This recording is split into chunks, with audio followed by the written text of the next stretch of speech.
네, 오늘 교사 헌신 예배에 함께 나눌 말씀은요, 마태복음 18장 1절에서 4절 말씀입니다. 네, 아무도 안 찾으시네요. 네, 함께 한 목소리로 읽도록 하겠습니다. 그때 제자들이 예수께 나와 이르되 천국에서는 누가 크니이까? 예수께서 한 어린아이를 불러 그들 가운데 세우시고 이르시되 진실로 너희에게 이르노니 너희가 돌이켜 어린아이들과 같이 되지 아니하면 결단코 천국에 들어가지 못하리라. 그러므로 누구든지 이 어린아이와 같이 자기를 낮추는 사람이 천국에서 큰 자니. 교사들은 교사들은 어린아이를 가르치는 사람들인데요, 오늘 예수님이 하신 말씀에 보니까 우리가 가르치고 있는 그 어린아이와 같이 되지 아니하면 누구도 천국에 들어갈 수 없다고 말씀해 주십니다. 그런데 어린아이들의 많은 특징 가운데 예수님이 지금 말씀하신 것은 무엇일까요? 사실 4절에 보면요, 답이 나와 있는데요. 4절에 보면 그러므로 누구든지 이 어린아이와 같이 자기를 낮추는 사람이, 이렇게 말씀하시거든요. 천국에서 큰 자라고. 거기에 예수님이 말씀하시고자 하시는 포인트가 있다고 생각합니다. 또한 천국에 들어가는 문제는 어떤 우리의 외적인 조건이 아니라 우리의 믿음의 문제이기 때문에 지금 예수님께서는 이 두 가지를 합쳐보면 제자들에게 어린아이와 같은 믿음에 대해서 말씀하고 계신다고 생각합니다. 그래서 오늘 저는 여러분들과 함께 어린아이와 같은 믿음이라는 제목으로 말씀을 드리겠습니다. 마태복음 18장 1절에 그때 제자들이 예수께 나와 천국에서는 누가 크니까? 라고 예수님에게 묻습니다. 말씀에 들어가기에 앞서서 제자들이 예수님께 왜 이러한 질문을 했는지 배경에 대해서 잠깐 설명을 드리고 싶어요. 마태복음 16장에 보면요, 예수님께서 제자들과 대화를 나누시면서 사람들이 인자를 누구라 하느냐라고 물어보십니다. 그러니까 더러는 세례 요한이라고 하고 더러는 엘리야라고 하고 어떤 이는 또 예레미야나 선지자 중에 하나라고 하더이다, 이렇게 말씀하거든요. 그 예수님께서 그럼 너희는 나를 누구라 하느냐, 그렇게 말씀하니까요, 그 중에 베드로가 위대한 신앙 고백을 하지요. 주는 그리스도시요 살아계신 하나님의 아들이시니이다. 그 대답 이후에요, 베드로에게 엄청난 축복을 하십니다. 너는 베드로다, 이제 반석이라. 그 위에다 내가 교회를 세운다. 천국의 열쇠를 너에게 주겠다. 네가 땅에서 매면 하늘에서도 매이고 네가 땅에서 무엇이든지 풀면 하늘에서도 풀리리라고 말씀하십니다. 엄청난 축복 아닙니까? 그러니까 베드로가 그 대답을 들었을 때 아마 우쭐했을 것 같아요. 그리고 그 옆에 제자들은 베드로가 상당히 부러웠을 것 같아요. 그리고 17장에 보면요, 예수님이 베드로와 야고보와 요한 수제자 3명을 데리고 산에 올라가셨는데요, 예수님의 변화된 모습을 보여주세요. 우리 다 아시죠?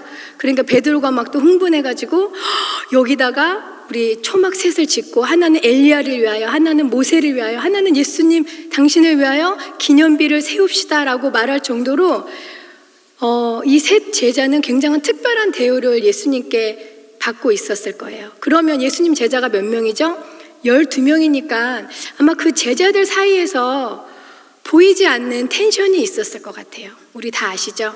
교사들끼리도 그러고 누구 순이 더 큰가, 또 사역자들은 누구 부서가 더 큰가, 우리 항상 포커스는 그쪽에 있는 것 같아요. 제자들도 마찬가지였어요. 근데 그 후 제자들이 가버나움으로 이동하던 중에 이러한 질문을 예수님께 하게 됩니다. 마가복음 9장 33절에 보면요, 마가는요 자세하게 설명을 하고 있어요. 가버나움에 이르러 집에 계실새 제자들에게 물으시되 너희가 길에서 서로 토론한 것이 무엇이냐 하시되 그들이 잠잠하니 이는 길에서 서로 누가 크냐 하고 쟁론하였음이라. 제자들이요 서로 누가 크냐를 놓고 논쟁을 벌였다는 거예요. 이제 예수님의 예루살렘 입성이 얼마 남지 않았어요. 마태복음 18장 정도가 오면요, 이제 예수님께서는 사역을 마무리하실 단계에 이르셨거든요. 이제 예루살렘이 점점 가까워지고 있어요. 예수님은 십자가 지시러 가는 길이었는데 제자들은요, 자신들이 바라고 소망하는 그 메시아 왕국이 눈앞에 다가오고 있었습니다. 이제 그 나라에서 과연 나는 몇째나 될까? 그게 너무나 궁금했습니다. 아까도 말씀드렸듯이 12명이니까 거기서 최소한 3번째 정도는 돼야지 큰 자리를 하지 않겠습니까? 그래서 상당히 궁금했을 거예요. 저도 여러분들에게 묻고 싶습니다. 여러분, 천국에서는 누가 가장 큰 자일 것 같습니까?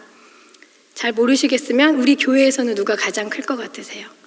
머릿속에 생각이 나지요. 목사님, 장로님 이렇게 생각이 날 텐데요.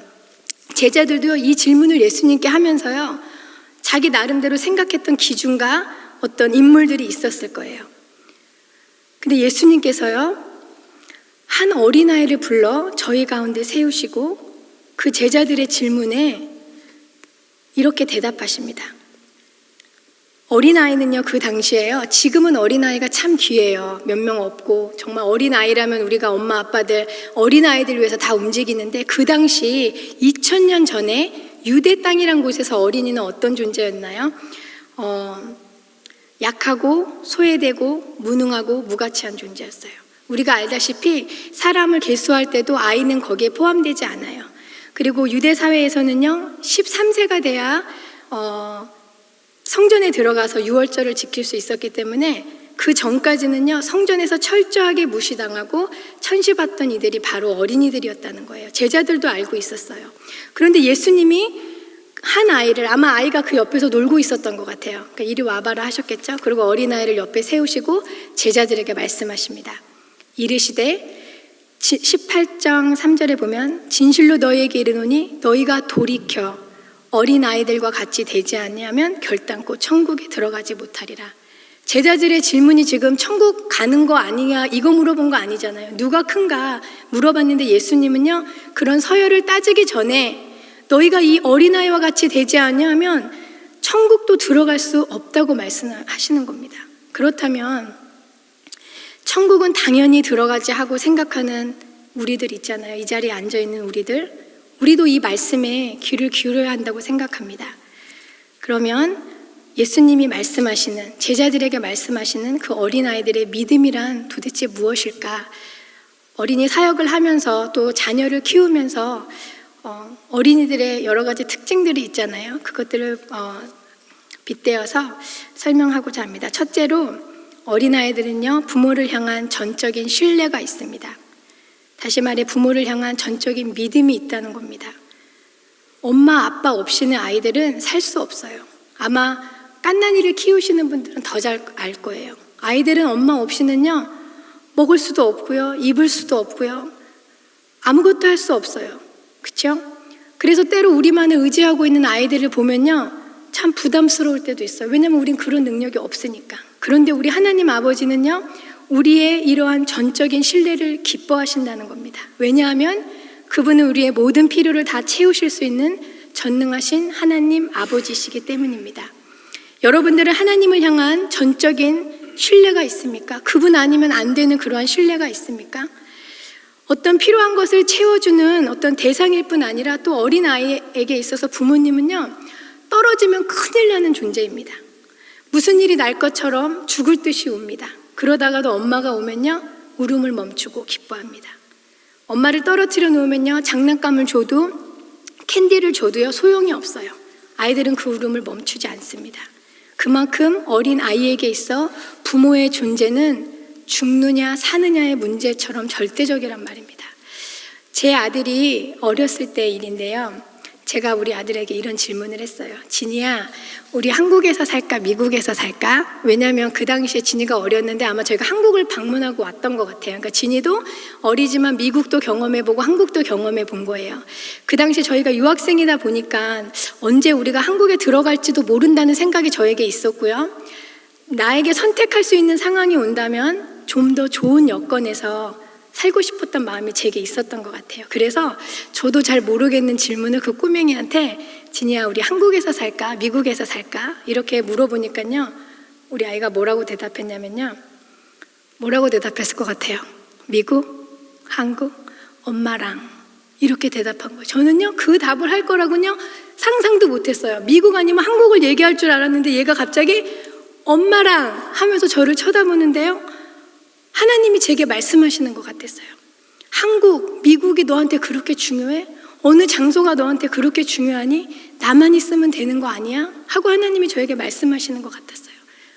높은 산이, 거친 들이, 초막이나 궁궐이나 내 주 예수 모신 곳이 그 어디나 하늘나라. 우리 그렇게 찬양하잖아요. 그 찬양이 생각났습니다. 하나님 맞아요. 주님만 계시면 되지요.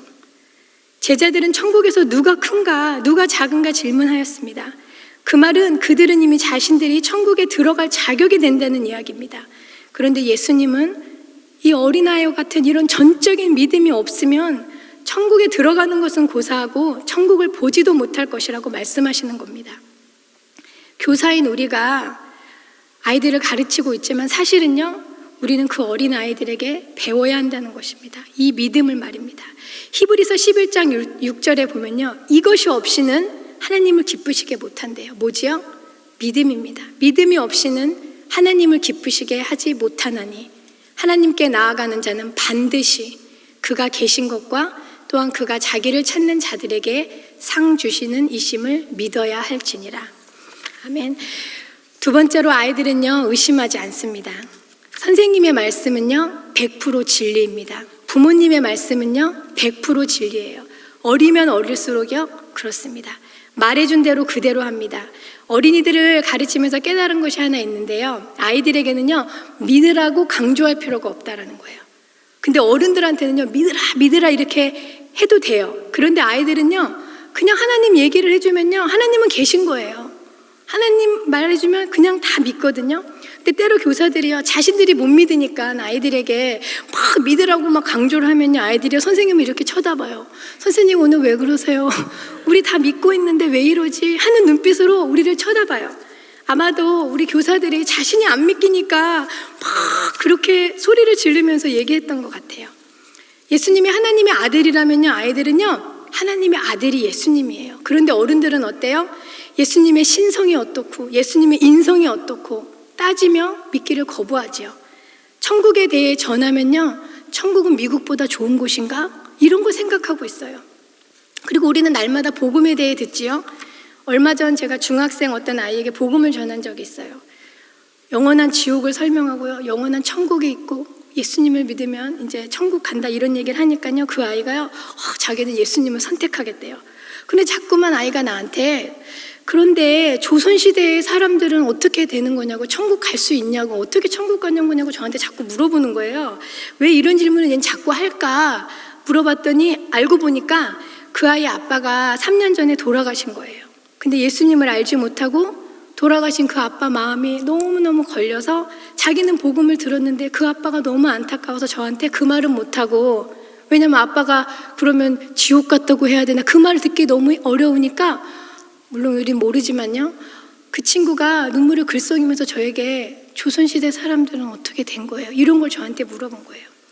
그 아이에게 복음을 전하면서 참 제가 전했거든요, 복음을. 근데 제가 뒤통수를 한 대 맞은 것 같았어요. 너는 복음을 들을 때 정말 믿지 않는 자들을 향한 안타까움이 있는가? 그렇죠? 아이들은요, 복음을 들으면요, 집안에 믿지 않는 사람들을 가장 먼저 떠올려요. 우리 할머니 믿지 않아요. 우리 아빠 교회 나오지 않아요.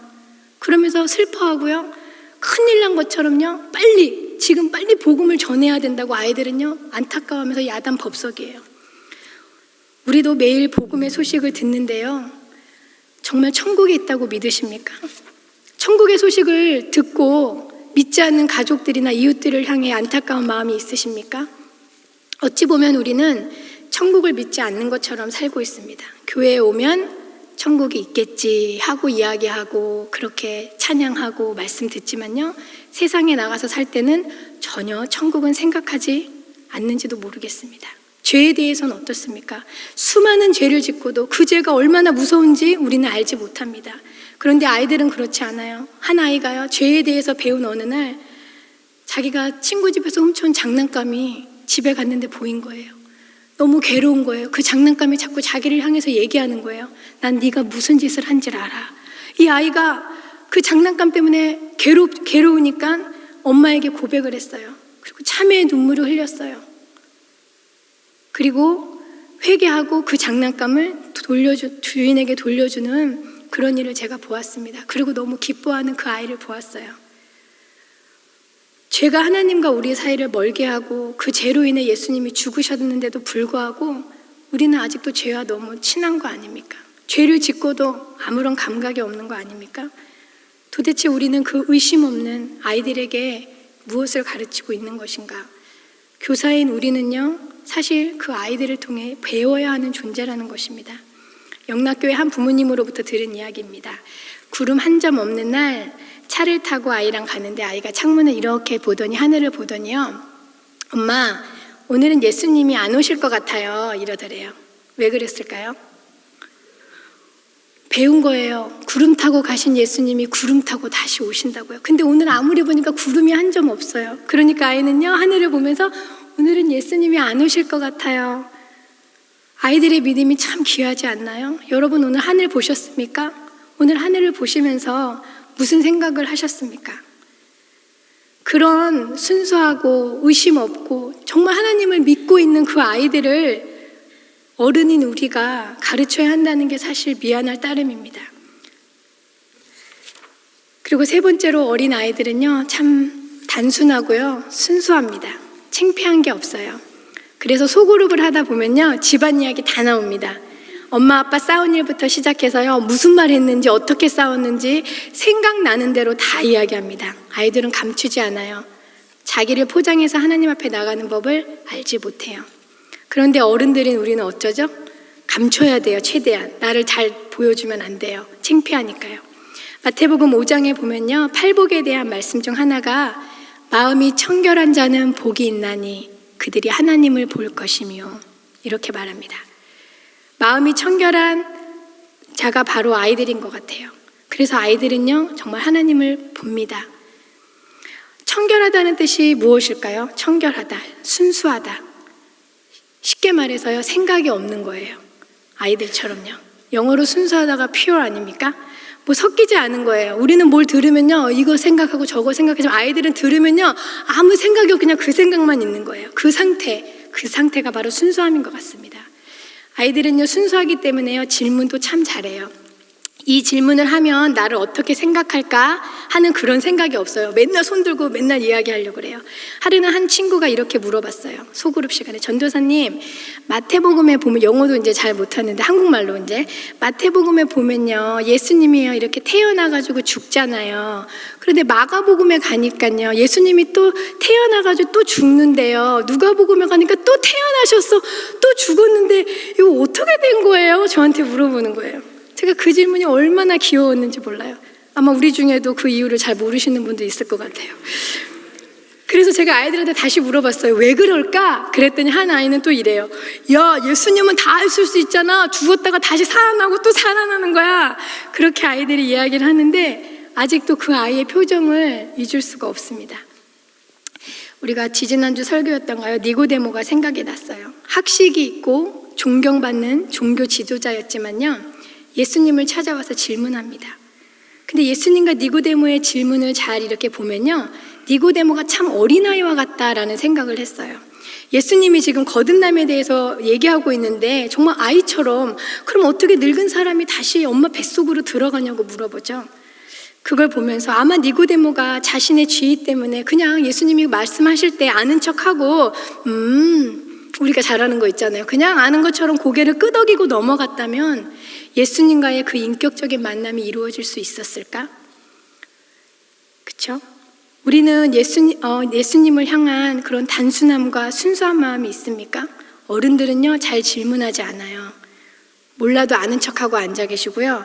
또 알면은요, 또 잘난 척하려고 질문하실 때가 있어요. 몰라서 묻는 게 아니라 다 아는데 저 사람이 어떻게만 알아 하고서 그런 식으로 질문할 때가 있어요.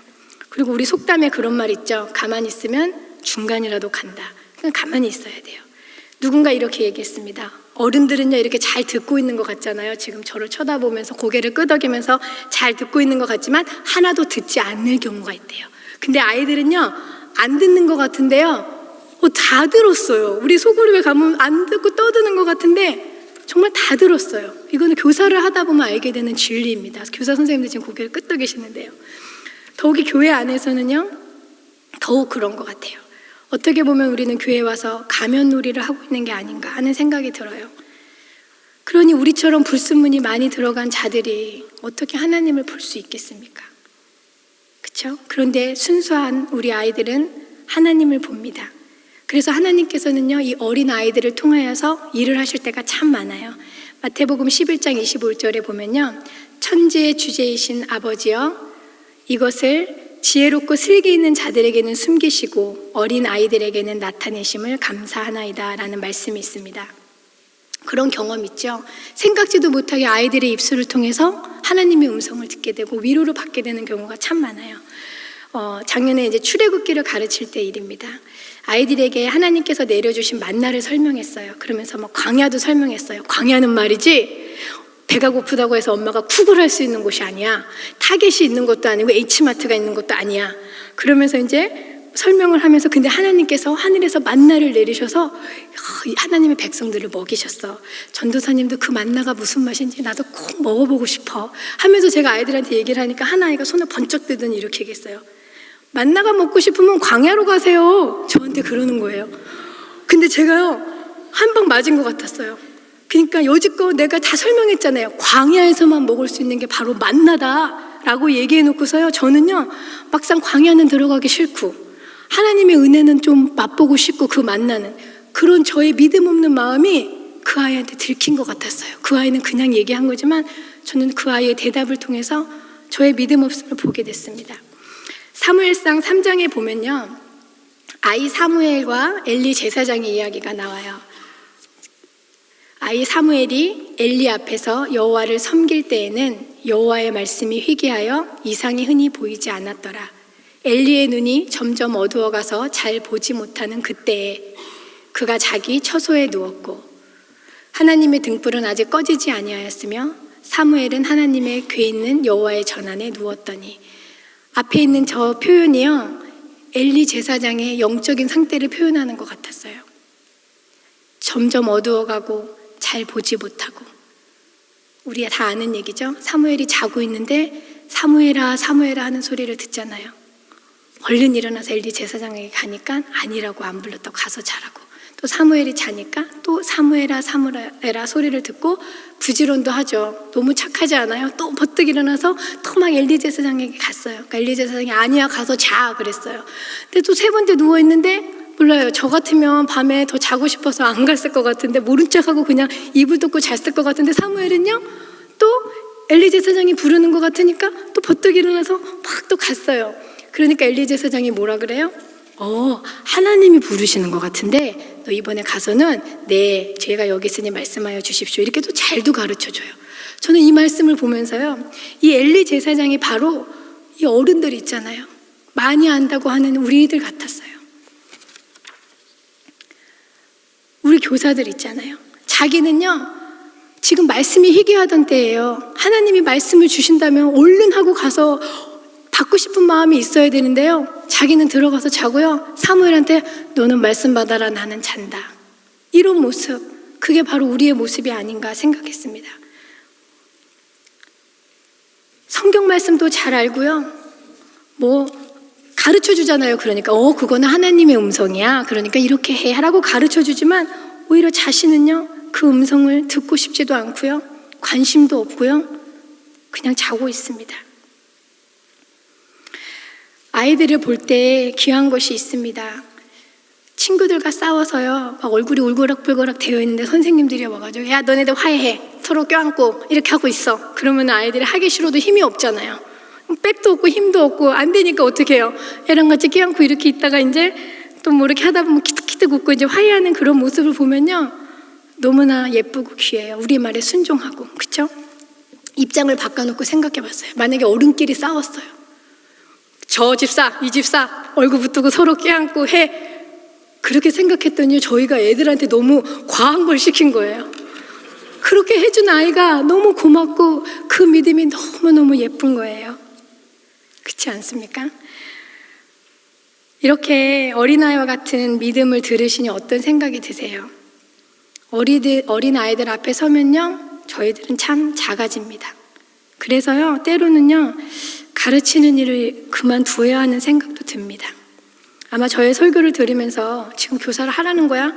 말라는 거야? 생각하시는 분도 있을 것 같아요. 여러분, 우리가 아이들보다 결코 잘나서 교사가 된 게 아니라는 사실을 여러분들과 나누고 싶었습니다. 오죽했으면 예수님도 제자들에게 어린아이와 같지 않으면 천국에 들어가지 못한다고 하셨을까? 우리는 사실 아이들로부터 배워야 합니다.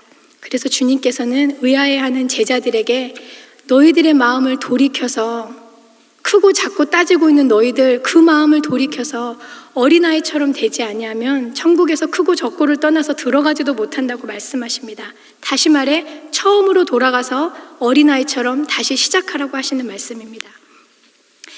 목회자가 아니더라도 매주 말씀을 가르치는 교사는요, 그 일이 얼마나 부담이 되는지 우리는 말하지 않아도 알아요. 왜요? 나는 지키지도 못하면서 아이들에게 하라고 해야 하니까요. 그러면 정말 교사를 그만두고 싶어요. 나는 순종하지 못하는데 그날 본문이 순종하는 거예요. 그리고 나는 사랑 못하고 누구랑 관계가 안 좋은데요, 아이들에게는요 사랑하라고 얘기해야 되는 거예요. 그러면 정말 그날은 어디론가 도망가고 싶어요. 그래서 교사의 직분은요, 우리를 하나님 앞에 더 가까이 하는 그 축복인 것 같아요. 몇 년 전에는요, 이런 저 자신의 부족함으로요, 이제 사역을 그만두어야 하나 생각한 적도 있었어요. 교사들도 때로는 저에게 와서 상담해요. 전도사님, 저는 자격이 안 돼서요, 이제 교사를 못할 것 같아요. 충분히 이해합니다. 그런데 우리가 모르고 있던 사실은요, 처음부터 우리는 부족했다는 사실입니다. 그래서 하나님이요, 그 귀한 어린이들 앞에 우리를 세워주신 것입니다. 그런데 우리는 처음 교사를 시작할 때는 마음도 먹고, 그쵸? 자기가 자격이 됐다고, 또 영적으로 자기가 좀 이렇게 괜찮다고 생각했을 때 교사를 아마 했을 거예요. 근데 하다 보니까 영적으로 나태해지고 하다 보니까 자격이 없다고 생각되는 겁니다. 원래 우리는요, 자격이 안 되는 사람들입니다. 우리를 위해서 주님께서 교사의 직분을 주신 것입니다. 아이들을 통해서 배우길 원합니다. 돌이켜 처음부터 어린아이와 같이 신앙생활하면 좋겠습니다. 어린아이들이 부모를 향해 전적인 신뢰를 갖는 것처럼 우리도 아버지 하나님을 향한 전적인 신뢰를 가지면 좋겠어요. 하나님 아니면 안 됩니다. 1분 1초도 주님 없이 살 수 없습니다. 나 혼자는 설 수 없습니다. 도와주세요. 나를 떠나지 마세요. 어린아이의 그 신앙을 배우면 좋겠습니다. 그리고 아이들은 의심하지 않습니다. 온전히 순종합니다. 하나님의 말씀에 의심하지 말라고 하면 의심하지 않고 또 하라는 대로 순종합니다. 그리고 아이들은 순수한 마음처럼, 아이들은 참 순수합니다. 우리도 아이들의 그 순수한 마음처럼 우리의 생각을 다 비우고 그냥 아무 생각 없는 상태로 주님 앞에 서길 바랍니다. 그렇게 돌이켜 어린아이와 같은 믿음을 가질 때 우리는 천국의 백성이 되어지는 것입니다. 잠언 말씀에 보면요, 마땅히 행할 길을 자녀에게 가르치라. 그리하면 늙어서도 그것을 떠나지 아니하리라 라는 말씀이 있어요. 제가 처음 어린이 사역을 시작하면서 받은 말씀입니다. 그래서 막 가르쳤어요. 그렇게 10년을 가르치고 나니까요, 가르치기는 하면서 그렇게 살지 못하는 나 자신 때문에 너무 괴로웠어요. 그리고 지금도 그런 괴로움은 있습니다. 또 야고보서에 보면요, 내 형제들아, 너희는 선생된 우리가 더 큰 심판을 받을 줄 알고 선생이 되지 말라. 가르치라고 하시면서 또 선생이 되지 말라고 하는 거는 무슨 말일까요? 우리 예수님도 선생님이셨잖아요. 그러면서 예수님을 묵상하게 됐어요. 하나님, 내가 받은 말씀은 저 잠언 말씀인데요, 또 다른 말씀을 보니까 선생이 되지 말라고 하면요, 저는 어떻게 해야 합니까? 하면서 예수님을 묵상하게 되었는데, 예수님은요, 말씀대로 그렇게 사셨던 분이셨더라고요. 그래서 그 가르침에 능력이 있었습니다. 하나님의 나라는요, 말에 있지 않고 오직 능력에 있습니다. 여러분, 가르치는 것을 포기하지 마십시오. 가르치는 자가 없으면 어떻게 듣겠습니까? 그러나 가르치는 것이 입으로만 하는 것이 아니라는 것을 우리는 명심해야 할 것입니다. 그리고 우리가 가르치는 그 가르침대로 우리를 먼저 가르치고 우리가 그렇게 살게 되기를 축복합니다. 이 말씀을 준비하면서 오랫동안 고민하던 질문에 답을 얻었습니다. 그게 마태복음 5장 19절에 있더라고요. 다 같이 한번 읽어볼까요? 그러므로 누구든지 이 계명 중에 지극히 작은 것 하나라도 버리고 또 그같이 사람을 가르치는 자는 천국에서 지극히 작다 일컬음을 받을 것이요, 누구든지 이를 행하며 가르치는 자는 천국에서 크다 일컬음을 받으리라. 답을 찾았어요. 가르치면서도 천국에서 크다 일컬음을 받을 수 있는 방법이 있더라고요. 그게 뭐지요? 누구든지 이를 행하며 가르치는 자, 그 자가 천국에서 크다 일컬음을 받는답니다. 우리가 하나님의 말씀을 진지하게 대하고 아이들과 자녀들에게 그 길을 보여줄 때 주님께서는 우리를 잘했다 칭찬하실 것입니다. 글쎄요, 교사를 했다고 천국에서 어떤 상이 기다리고 있는지 모르겠어요. 늘 부끄럽기 때문에. 그러나 최소한 교사를 함으로 부족한 우리의 모습이 더욱 드러나 하나님을 찾게 되고 그분 앞에 더 가까이 되는 것, 그것이 바로 우리가 받은 최고의 축복이 아닌가 생각해 봅니다. 이 시간 함께 기도하기 원합니다. 다 같이 또 교사가 아닌 분들은 교사를 위해서 기도해 주시고요. 교사들은 또 자신을 위해서 기도하기 원합니다. 제자들처럼 예수님의 십자가나 하나님의 나라에는 관심도 없고 그냥 어떻게든 한 자리 하고 내가 높아지는 것을, 나를 드러내려는 것을 생각했던 우리들의 모습이 있다면 용서해 달라고, 또 예수님이 말씀하신 대로 우리가 가르치는 그 어린아이들과 같은 그 믿음을 다시 회복시켜 달라고 함께 통성으로 기도하고 제가 기도하고 말씀 마치도록 하겠습니다.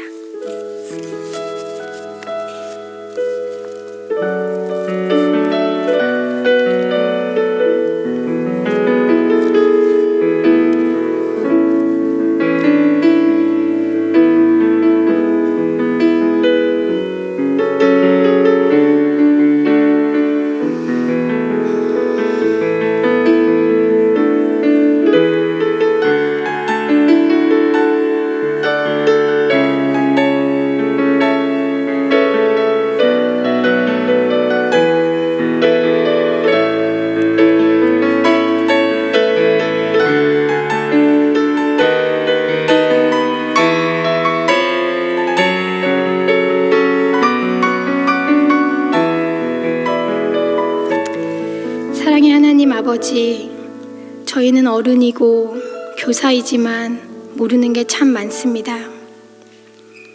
그런데 때로는 아이들 앞에서 아는 척하며 의연한 척 해야 할 때도 있습니다.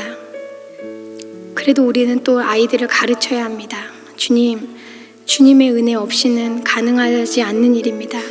주여, 부족한 저희들에게 주님의 은혜를 부어주시길 소망합니다. 오늘 교사 헌신 예배로 우리를 불러주시고 말씀으로 새롭게 하시니 감사합니다. 오늘 주신 말씀처럼 우리가 가르치는 그 어린아이처럼 겸손히 우리를 낮추며 전적으로 하나님을 신뢰하고 의심하지 않고 단순하고 순수한 신앙을 갖는 저희들 되게 하여 주옵소서. 애쓰고 힘쓰는 교사들을 축복하여 주셔서 주님께 늘 더 가까이 가는 교사들 되게 하여 주옵소서. 감사드리며 예수님의 이름으로 기도합니다. 아멘.